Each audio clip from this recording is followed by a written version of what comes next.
Feelings live in the heart and they don't go away over time, no matter how deep you bury them.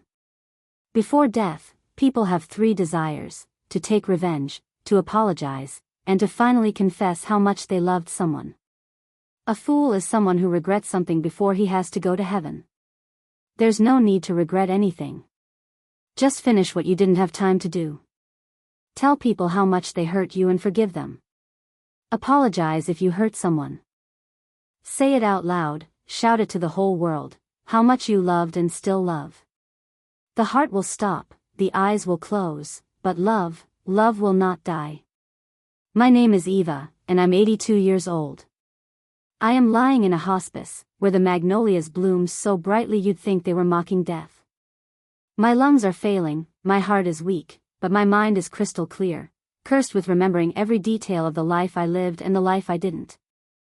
For 38 years, I've carried a secret locked so deep inside me it burned my soul every time I saw my middle son smile. Steve.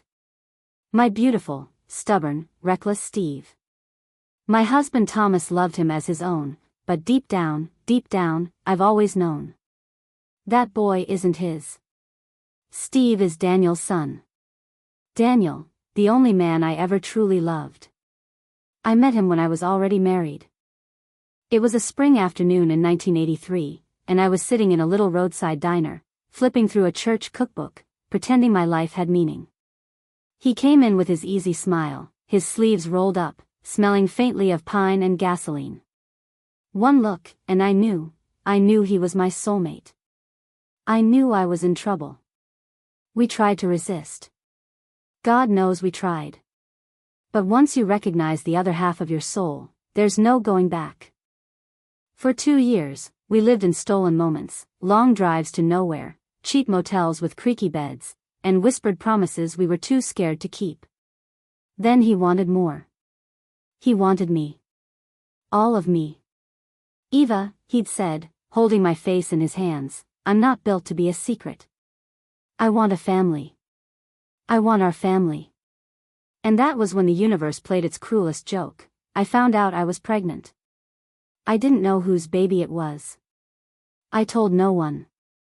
Not him. Not Thomas. Not even my sister, who I told everything to. I chose my children's stability over my own happiness and ended it with Daniel. I lied. I told him I didn't love him enough to ruin my marriage. He left Savannah 2 weeks later. I cried until my ribs hurt. Now, 38 years later, I'm dying, and Daniel is back. I didn't know at first. It was Nurse Lydia who told me. She'd seen him at the farmer's market, buying peaches and sunflowers, walking with that same calm confidence I remembered. Widowed now. 2 grown sons. Lives just 15 minutes away. It felt like God had reached down and said, "Do it now, Eva. Fix what you broke." I called Lydia to my room one evening, my voice shaking like a schoolgirl's. "Lydia," I whispered, "I want to see him. One last time." She hesitated, studying me with those soft brown eyes that see more than words say. "I'll make it happen," she said finally. "But Eva, he's going to see you as you are now." "No," I said firmly, surprising even myself. "He will see me the way I was. The way he loved me." The next afternoon, a hospice hairdresser came in. She curled my thinning silver hair into soft waves, painted a soft rose on my lips, and brushed life back into my cheeks. I barely recognized myself in the mirror. "You look beautiful," Lydia said. "No," I smiled faintly. "I look like Eva." We arranged for the meeting in the hospice garden, under the magnolia tree where the petals fell like slow snow. Soft classical music would be playing. A little table, 2 chairs, and 2 glasses of iced tea. It would be perfect. But when Daniel arrived, I couldn't move. I stood behind the door to my room, my heart pounding like I was 20 again. I watched him through the narrow glass pane, older now, hair streaked with silver, lines around his mouth, but the same steady presence. 5 minutes passed. I couldn't breathe. And in those 5 minutes, I relived everything: our first kiss, our first fight, the night I almost left Thomas but couldn't. I remembered Daniel's face the day I walked away. I remembered the way he whispered, "Don't make me spend the rest of my life loving someone I can't have." And then I remembered Steve's birth. His tiny fingers. His deep blue eyes. Daniel's blue eyes. I step outside. The garden is awash with golden light. A warm breeze rustles the magnolia petals. Daniel turns, and in an instant, 38 years dissolve like smoke. "Eva," he breathes. I smile, though my chest aches. "Hi, Daniel." For a long moment, neither of us speaks. The nurses, bless their hearts, play Debussy on a little speaker. Time stands still. "Why now?" he asks softly. "Because I don't have much of it left," I say simply. He nods, swallowing hard. Then he reaches across the table, takes my trembling hand, and for the first time in nearly 4 decades, I let myself hold his. "I think I will tell him tonight. About Steve. About everything. But first, I just want to breathe the same air." And that's when the next twist hits me like a lightning strike. A familiar laugh floats across the garden. I turn my head and see my daughter, Nedilai, walking toward us, hand in hand with someone I instantly recognize. Daniel's son. Marcus. The boy who could one day be my son-in-law. The universe, it seems, isn't done playing games with me yet. Marcus freezes when he sees us. For a split second, confusion flickers in his eyes, then realization. He looks from Daniel to me, and then to Nedilai, who blushes and bites her lip. "Dad," Marcus says carefully, "I didn't know you'd be here." Daniel smiles faintly, though I see his knuckles whiten on the armrest. "Neither did I, son." Nedilai avoids my gaze, which tells me everything. My sweet girl, who has fought with Marcus for weeks over some stupid misunderstanding, now stands there like a deer caught in headlights. And then the strangest thing happens. Daniel laughs softly. "If it didn't work out for us, Eva," he says, nodding toward them, "maybe it'll work out for them." I force a smile, but my heart is thundering. Because if Steve truly is Daniel's son, then Marcus and Nedilai are about to fall into a tangled web they never asked for. Later, when Marcus and Nedilai wander off to the far side of the garden, Daniel and I sit under the magnolia in silence, the air thick with everything we aren't saying. The nurses have disappeared, giving us privacy, and the music drifts like whispers in the wind. "I thought I'd forgotten you," he says finally. His voice is rough, like gravel dragged over asphalt. "I told myself for years that I had. I married Ruth. I built a life. 2 boys, 3 jobs, a mortgage. But the strangest thing about the heart is that you can lie to it all you want, it doesn't care." I swallow hard, tears burning behind my eyes. "Daniel," I start, but he raises a hand gently, asking me to let him speak. "I used to call you my swallow," he says softly, staring at the branches overhead. "Do you remember?"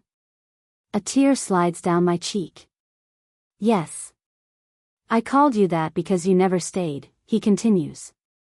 "Always flying back to that house on Laurel Street. To him. To your children. I hated Thomas sometimes, Eva. I hated him for having what I didn't. But I never hated you." I squeeze his hand. It's warm and strong, even now. "And now," he whispers, "I don't want to waste whatever time we have left pretending we were nothing. I should tell him now."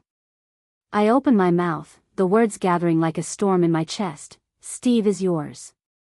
But then I see Marcus laughing with Nedilai by the fountain, his arm around her waist. The thought of tearing their happiness apart. I choke on the confession and say instead, "I'm glad you came." Daniel studies me for a long moment. His eyes, those same blue eyes Steve has, search my face like they're reading an old, familiar map. "You're hiding something," he says finally. I don't answer. I can't. That night, back in my room, Lydia helps me into bed. She brushes my hair like I'm a little girl and hums softly under her breath. "You saw him," she says gently. How do you feel? Like I'm 29 again, I whisper. And 70. All at once. She chuckles softly. That's what love does. It folds time. But my smile fades. Lydia, do you think I should tell Steve? Her hand stills. She sets the brush down carefully and meets my gaze in the mirror. I think secrets are heavy, she says. Especially the kind you carry into the grave. The next afternoon, Daniel returns. I thought he wouldn't, after the things left unsaid yesterday. But there he is, standing under the magnolia tree, holding a paper bag from the bakery. Peach cobbler. My favorite. I figured you wouldn't eat much these days, he says softly, but I remembered how much you loved this. The tenderness in his voice undoes me. I take the bag, fighting the tremor in my hands. I wanted to see you again, I admit. Good, he says simply, pulling out the chair beside me. Because I'm not done saying what I should have said 40 years ago. I hold my breath. I've loved you longer than I've been alive, Eva, he says, voice low and steady. I don't mean the years we spent in diners and motels. I mean something deeper. Something eternal. You don't bury a love like that. You just put it in a box and pretend it doesn't exist. But every time you laugh, every time I see blue eyes like yours in a stranger's face, that box rattles. He leans closer, his gaze locking on mine. I thought loving you from afar would kill me. But here I am. Breathing. Living. Waiting for you. Tears roll silently down my cheeks. My chest aches, but it's the sweetest ache I've ever known. You waited too long, I whisper. He smiles sadly. No. I waited exactly as long as I had to. And then he reaches across the table, taking both my hands in his, and says something I'll never forget. Love isn't measured by time, Eva. It's measured by endurance. If your love survives storms, lies, years of silence, if it survives you trying to kill it, then it was never meant to die. You and I, we are proof that some feelings live forever, no matter how deep you bury them. His words hit me like thunder. I want to tell him everything. But just as I open my mouth, Steve walks into the garden. My son. His son. Our son. And suddenly, the air between us becomes unbearable. Mom? Steve's voice slices through the garden like a blade. I turn slowly, forcing a smile. My middle son stands by the magnolia tree, sunlight breaking over his shoulders. His blue eyes, Daniel's eyes, narrow slightly as they land on Daniel sitting across from me. I didn't know you had company, he says carefully. Daniel straightens in his chair, his jaw tightening, but he says nothing. I can feel his gaze on me, burning, asking the questions neither of us dares to voice aloud. Steve, I manage, my throat dry, this is an old friend. Friend? He studies Daniel for a long, uncomfortable moment. Funny. You two look like you've known each other forever. He's always been sharp. Too sharp. Lydia, bless her heart, chooses that moment to walk by, balancing a tray of lemonade. She senses the tension instantly and distracts Steve with small talk about his kids, buying me precious seconds to breathe. But Daniel doesn't take his eyes off me. Not once. When Steve finally leaves, promising to visit later, Daniel leans forward, his voice low and rough. Eva, he says softly, he looks exactly like me. I close my eyes. My chest feels tight, and for a terrifying moment, I think my heart might actually give out. I know, I whisper. He exhales sharply, leaning back in his chair, running a hand over his face. Why didn't you tell me? Tears sting my eyes. Because I was a coward. Because I thought I was doing the right thing. Because Thomas loved him, and because you deserved more than being a shadow. Daniel's voice breaks when he speaks again. I missed his entire life. I reach across the table and take his hand. His skin is warm, solid, grounding me in a moment that feels like it's splitting reality in two. He grew up loved, I say softly. Maybe not by you, but he had a good father. And he had me. Daniel shakes his head slowly. I could have been there. I could have watched his first steps, heard his first words. God, Eva, I would have been a good father. I know, I whisper. I know you would have. We sit in silence for a while, the weight of 38 years pressing down on us. Somewhere in the distance, Debussy plays faintly, and magnolia petals drift like snow across Daniel's shoulders. I want to know him, he says finally, his voice steadier now. Not as his father. Not yet. But, something. Please. The plea in his voice shatters me. That night, I lie awake in my hospice bed, staring at the ceiling while Lydia hums softly beside me, knitting something she won't admit is for me. Lydia, I whisper, what if I ruin everything? She looks up, startled. You won't. If Steve finds out, he'll hate me. He'll hate Daniel. He'll hate Thomas's memory. And Marcus and Nedili. I trail off, covering my face with my hands. Lydia sets her knitting aside and leans forward. Eva. Secrets rot people from the inside. I've watched too many patients die with their hearts full of things unsaid, and it's the only thing that ever scares them in the end. Not death. Regret. Her words cut straight through me. The next morning, I ask her to find a DNA test kit. It feels absurd, doing this at my age, but I need certainty. I need to know before I close my eyes forever. While we wait for the results, Daniel comes every day, always bringing something small, flowers, peach cobbler, once even an old photograph from the summer of '84. We sit under the magnolia tree and talk about everything we missed, his wife Ruth's passing, my years teaching art, the grandchildren neither of us knew we'd have. Sometimes we laugh. Sometimes we cry. And sometimes, we just sit in silence, our hands intertwined, letting time fold in on itself. One afternoon, as the sun dips low and paints the garden in gold, Daniel speaks again, and this time, his voice carries a weight I've never heard before. You know what I've learned, Eva, he says, staring at the falling petals.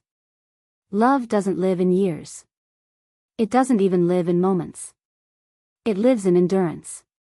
The kind of love that survives storms and lies and silence, that's not human. That's something bigger. Eternal. He turns to me, and his blue eyes glimmer in the fading light. You spent your life trying to bury what you felt for me, and I spent mine pretending I'd moved on. But here we are. And we're proof, aren't we? Proof that some feelings don't die, no matter how deep you bury them. My throat tightens. Daniel. I don't care about the past, he whispers, pressing his forehead gently to mine. I care about right now. About you. About us. Always us. And then, just as I let myself believe him, chaos erupts. Across the garden, Marcus storms toward Nedili, his face red, his phone clutched in his hand. You were messaging your ex, he shouts, his voice carrying over the music. Nedili's cheeks flush. It wasn't like that. You lied to me, Nedili. Daniel stiffens beside me. I can feel the weight of his heartbreak, watching his son and my daughter unravel in front of us. I try to rise, but my legs betray me. Lydia hurries over to calm them, but I know this fight won't be so easily mended.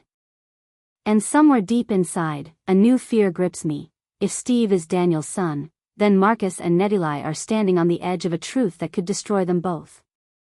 That night, I dream of a swallow tapping at Daniel's kitchen window. In the dream, he opens it, and I'm free, finally free, soaring. But when I wake, the DNA results are waiting on my bedside table. And with trembling hands, I reach for the envelope. The envelope trembles in my hands. Lydia stands quietly by the window, pretending to rearrange flowers while giving me privacy. The hospice room feels heavier than usual, like the air itself knows this moment will change everything. I stare at the seal for so long that my fingers go numb. Then, finally, I tear it open. My breath catches when I see the result. Positive. Steve is Daniel's son. My heart races. The room sways. I press the paper to my chest and close my eyes, the tears streaming freely now. It isn't shock. It's confirmation. The truth I've carried for 38 years now stares back at me, black and white, undeniable. Daniel comes later that afternoon, carrying a small box of peaches and a bouquet of magnolia blossoms. I can't even bring myself to greet him. I just hand him the paper, my fingers shaking. He reads it silently. Once. Twice. 3 times. Finally, he sinks into the chair across from me, his eyes glassy, his lips parting as though to speak, but no sound comes. I should have told you, I whisper. I should have told you the moment I knew. But Thomas, he was such a good man. He adored Steve. I couldn't take that away from him. Daniel rubs his hands over his face, exhaling slowly. When he finally speaks, his voice is hoarse. 38 years, Eva. I know. All those birthdays. First words. Baseball games. His first heartbreak. I missed everything. I reach for his hand, squeezing it tightly. But you can have today. You can have tomorrow. You can still have him, if you want him. Daniel stares at me, tears finally spilling down his weathered cheeks. I want everything, he says simply. Even if he hates me at first.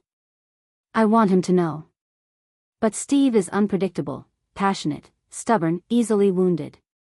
Telling him won't be simple. I decide to try anyway. That evening, I ask Lydia to call him. He arrives 20 minutes later, his hair damp from a recent shower, smelling faintly of cedarwood. Mom, what's going on? You sounded weird. I pat the bed beside me. Sit, Stevie. He does, frowning. For a long time, I can't find the words. My heart hammers as if it wants to break free of my chest. Finally, I whisper. I need to tell you something about your father. His brow furrows. About Dad? I shake my head slowly. About who your father really is. At first, he laughs, a short, disbelieving sound. This is some kind of joke, right? He says, glancing around like Lydia might pop out and yell gotcha. When I don't answer, the color drains from his face. No, he whispers. No, Mom, no. I'm so sorry, I choke out, grabbing his hands. I was young and stupid and I thought I was doing what was best for you. I thought keeping it a secret would protect you. But it wasn't fair. Not to you. Not to Daniel. He jerks his hands away like I've burned him. Daniel, he repeats slowly, tasting the name like poison. That man from the garden. That's him? I nod. He stands abruptly, pacing, his fists clenched. I cried my eyes out at Dad's funeral. I hated myself for not being there when he got sick. And now you're telling me he wasn't even my father? He was your father, I insist, my voice trembling. In every way that mattered. He loved you more than his own life. Steve shakes his head, his face pale and twisted with hurt. I can't do this, he whispers, before storming out of the room. After he leaves, I collapse into Daniel's arms, sobbing silently. He hates me, I whisper. Daniel kisses the top of my head, his own tears falling into my hair. No. He's just lost right now. Give him time. But in my heart, I wonder if time is the one thing I don't have. Meanwhile, across town, Marcus and Nedilai spiral deeper into their fight. He hasn't forgiven her for texting her ex. She hasn't forgiven him for reading her phone without asking. They're both too proud, too stubborn, just like Steve. Daniel tells me he's worried Marcus will walk away from her. Maybe that's for the best, I whisper bitterly. If Steve really is yours, Marcus and Nedilai would be, what? Half-brother and sister-in-law? Family dinners would be a nightmare. Daniel squeezes my hand, shaking his head. No, Eva. If it didn't work out for us, maybe it's supposed to work out for them. Don't you see? Love has a way of finding its path, no matter how tangled the roots are. I want to believe him. God, I want to. The next day, Daniel comes early, finding me sitting beneath the magnolia tree, watching the petals drift lazily to the ground. I was thinking about something, he says softly, sitting beside me. What? He takes my hand in both of his touch warm and grounding. That boy you raised, he says, his voice thick, is as much mine as he is Thomas's. Blood doesn't erase love, Eva. It just adds another layer to it. And I'm ready to love him, even if he never calls me Dad. I stare at him, my chest tightening with a rush of emotion I can't name. You still love me, I whisper. He smiles faintly. I never stopped. As the sun dips low, painting the garden in shades of gold, Daniel delivers the words that will echo in my soul until my last breath. Some people spend their whole lives searching for a love that survives distance, silence, and time. Most never find it. We did, Eva. It doesn't matter how much life got in the way. It doesn't matter how many wrong choices we made. What matters is that love, real love, endures. It always endures. I close my eyes, letting his words wash over me like a benediction. And for the first time in decades, I feel weightless. Free. But freedom comes at a cost. Because tomorrow, I'll have to face Steve again. And pray he's ready to hear the rest of the truth.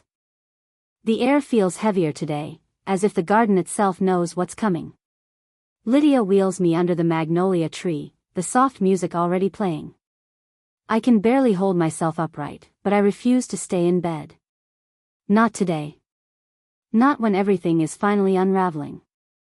Daniel arrives first, carrying a thermos of coffee and 2 paper cups. He looks tired, like he hasn't slept, but when he sees me, his face softens. You shouldn't be out here if you're weak, he says gently, setting the coffee down. If this is the last spring I ever see, Daniel, I whisper, I want to smell the magnolias. He kneels beside me and takes my hand, his thumb brushing over my paper-thin skin. We sit like that for a long moment, until I hear footsteps crunching over the gravel. Steve. He stops a few feet away, his hands shoved deep into his pockets, his jaw tight. He doesn't look at me. He looks at Daniel. You knew, he says flatly. Daniel straightens, releasing my hands slowly. I suspected, he admits softly. I didn't know until yesterday. Steve lets out a bitter laugh. And now what? You think you're just gonna walk in and play Dad? No, Daniel says calmly. I'm not asking for that. Good, Steve snaps. Because that man, he points at me, his voice breaking, raised me. He taught me how to ride a bike.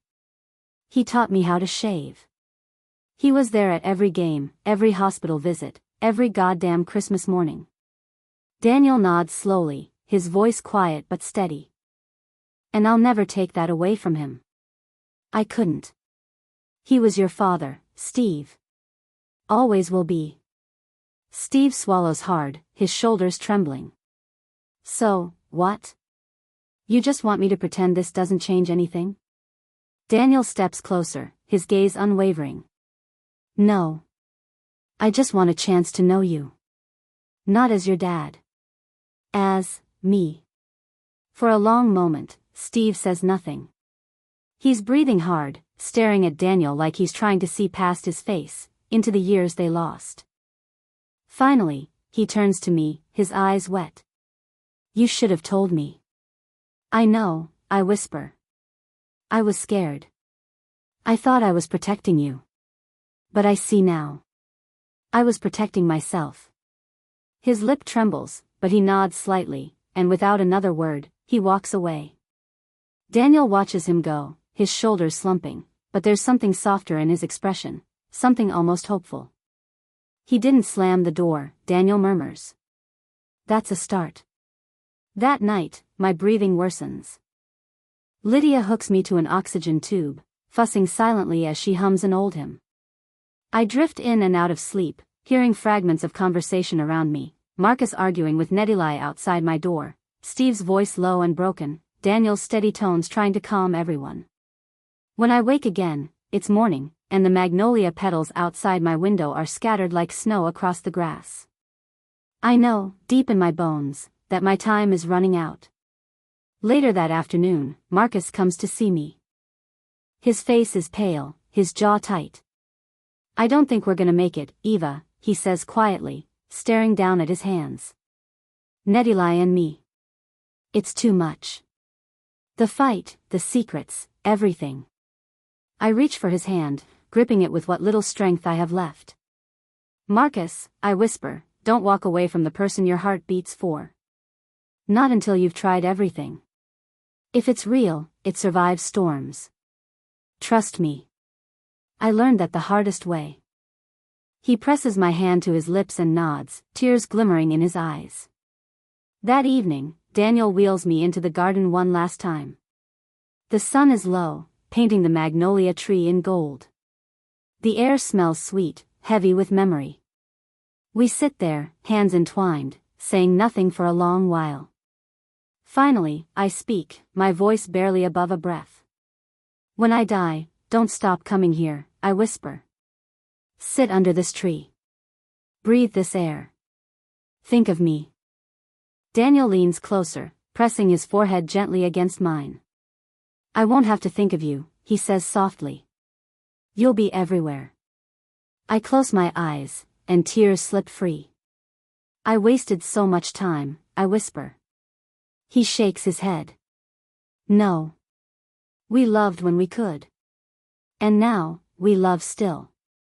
Before Lydia wheels me back inside, Daniel takes my hands and whispers words I'll carry into eternity. Some loves are bigger than a lifetime, Eva. Ours is one of them. That night, I dream again of the swallow. This time, it isn't tapping at Daniel's window. This time, it's flying free beneath a sky of magnolia petals, and I know I'll soon follow. The last morning comes quietly. I know at the moment I wake, before I even open my eyes. My body feels lighter, as though I'm slowly untethering from the weight of earth. Lydia senses it too. She sits by my bed, holding my hand without a word. Do you want the garden? She whispers. I nod. They will meet beneath the magnolia tree one final time. The blossoms are beginning to fall, petals drifting like slow-motion snowflakes. The air smells sweet, almost unbearably so. Daniel is already there, waiting. He doesn't speak, he just reaches for my hand. Steve joins a moment later, standing awkwardly a few steps away, his eyes red but dry. Marcus and Nedilai arrive together, holding hands. I notice it instantly and feel a small, quiet relief. Whatever storms they faced, they've decided to face them side by side. Eva, Daniel whispers, leaning close, it's okay. You can rest now. I try to answer, but my voice catches in my throat. So instead, I squeeze his hand, giving him the last of my strength. Will you stay? I finally manage. I'll never leave, he promises. Not now. Not ever. I look at Steve, standing stiff and silent, his hands buried in his pockets. He hesitates, then kneels beside me. I'm not ready, he whispers. None of us are, I rasp, brushing his knuckles with my fingertips. But you'll be okay. You have more of your father in you than you know. He closes his eyes, pressing his forehead to my hand. I love you, Mom. I can't answer out loud, but my heart screams it back to him. The sunlight filters through the magnolia petals, warm against my face. My chest rises, falls, rises, falls, slower now.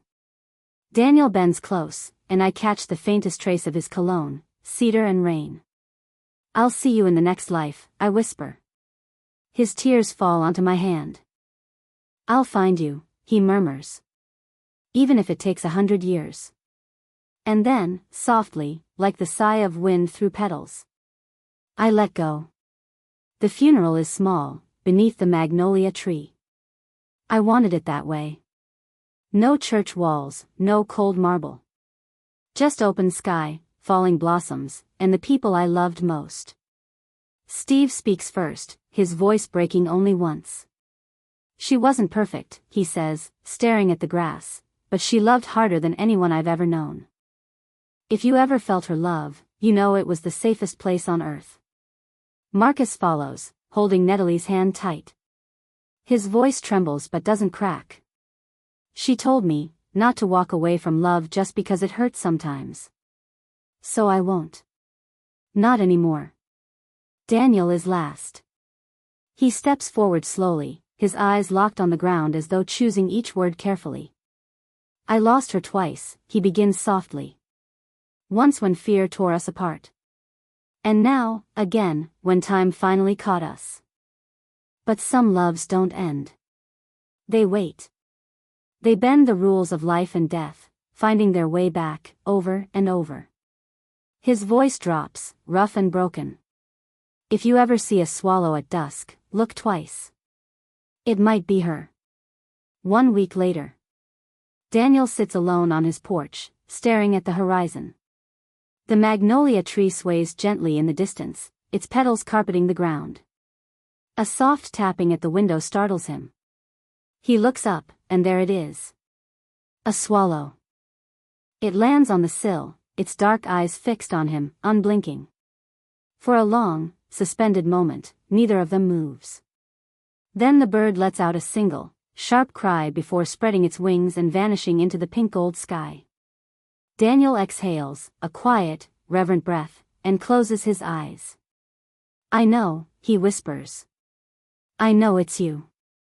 The magnolia blooms again the next spring. Steve brings his children here now, sitting beneath the same branches where I took my last breath. Marcus and Natalie visit often too, stronger than ever. And sometimes, when dusk falls and the air grows still, a single swallow circles the tree before disappearing into the fading light. Some loves never die. They just change their shape. Do you have secrets that you have kept for many years? Don't you sometimes have a desire to share them and throw this secret off your heart and shoulders like a burden? Write to me in the comments how old your secret is, and what would have to happen for you to want to share it.